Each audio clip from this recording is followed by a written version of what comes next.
Welcome back to Prep Recruiting Insider. We're here with a legend in New Orleans, an outstanding high school player, a guy that I did games when he was playing here, and he excelled at every level, college and a professional level, Kordell Stewart. Kordell, thanks for being with us, man. Thank you, man. Appreciate you. It's unbelievable to be here, to place you. It's so many great games. Looking back on those days at John Ehret, there's so many things that stand out, but it was a formative years for you. What did you come away leaving Ehret after you graduated? I would say the camaraderie. I think the things that Billy North, Kenny Bourgeois, Tom Levine, I think they gave us things that the parent normally give you at home, which is a sense of assurance when it comes to not just being a good football player, but trying to be a good all-around person.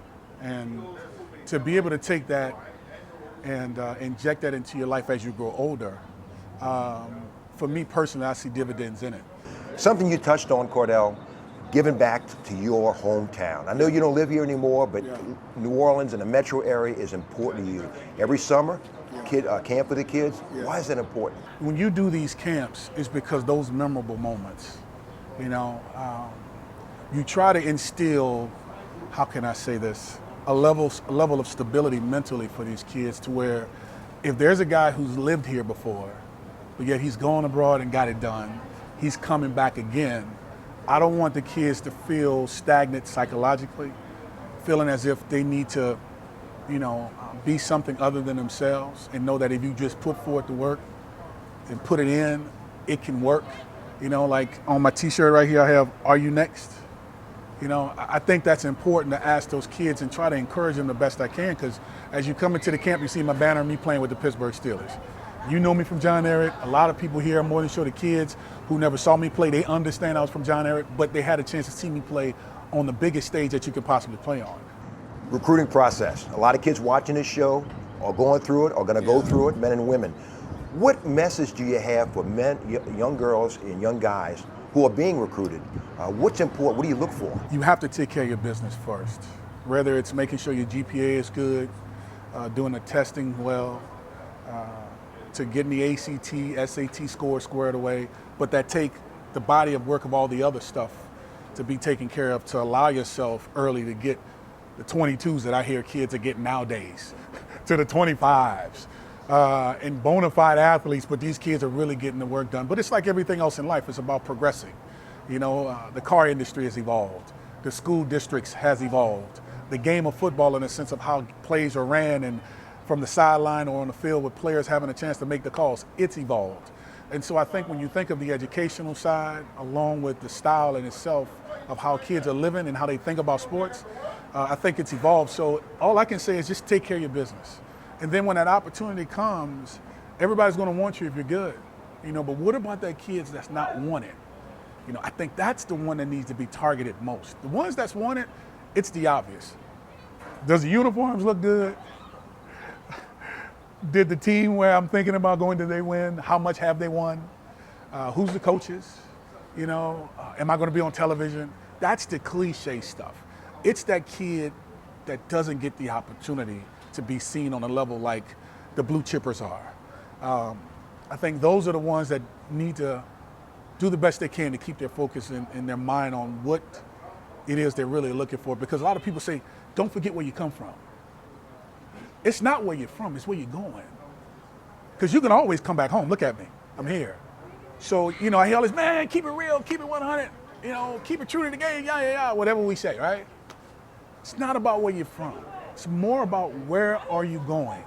And if you can get that mindset on where you're trying to go, whether it be college, whether it be being a professor, whether it be a doctor, whether it be a lawyer, whatever it may be, administrative, individual, it's about where you're going.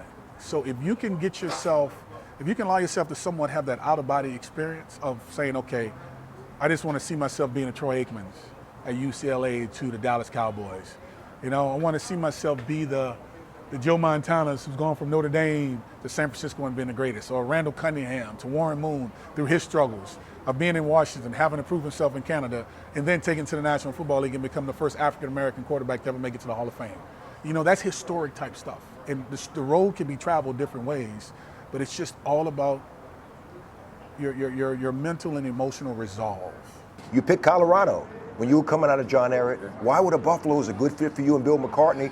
What other schools were in the mix, and why Colorado? Everybody was in the mix, literally. Everybody. Notre Dame, Nebraska, Miami, Florida State, UCLA, USC, Minnesota, Syracuse. I can go on and on.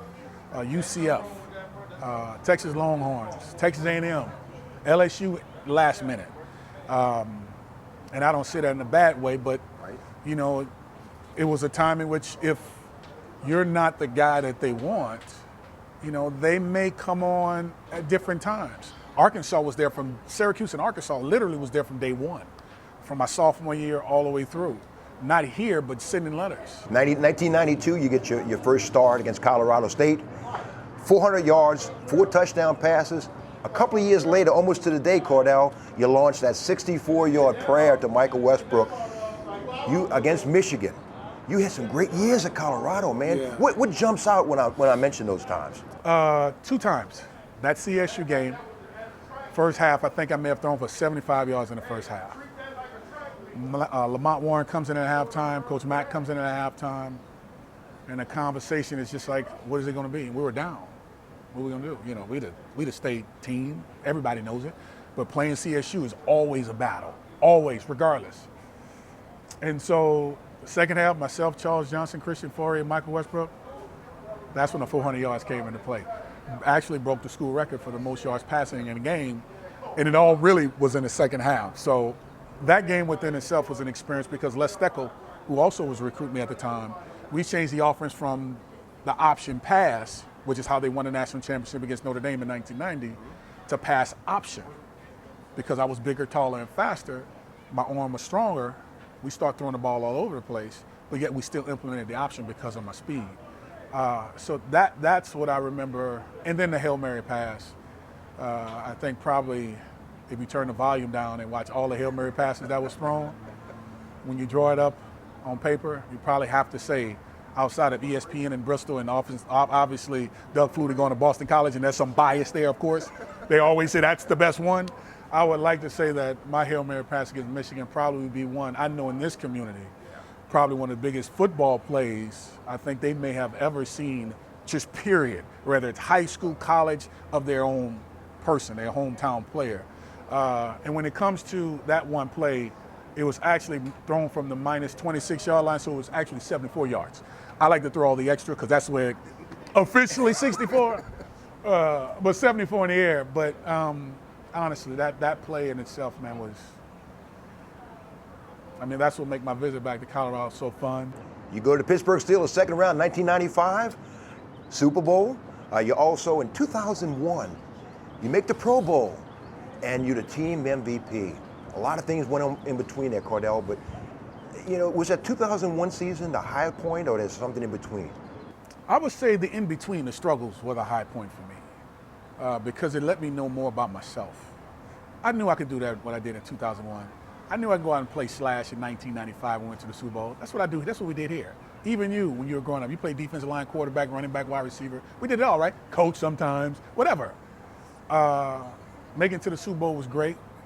97 was my official first year starting as a quarterback on the team. Went to the AFC Championship, lost to the great John Elway, Hall of Famer, and also decision maker there with the Denver Broncos. To all of a sudden, the murky time came in of the life of a quarterback. Rumors, boos, to saying you suck. And so now is a time to figure out who you are as a person. And that's what my message is to these kids. It's going to be tough times, but stand the test of it and know in the end there's some good on the other side. It can't always be crazy.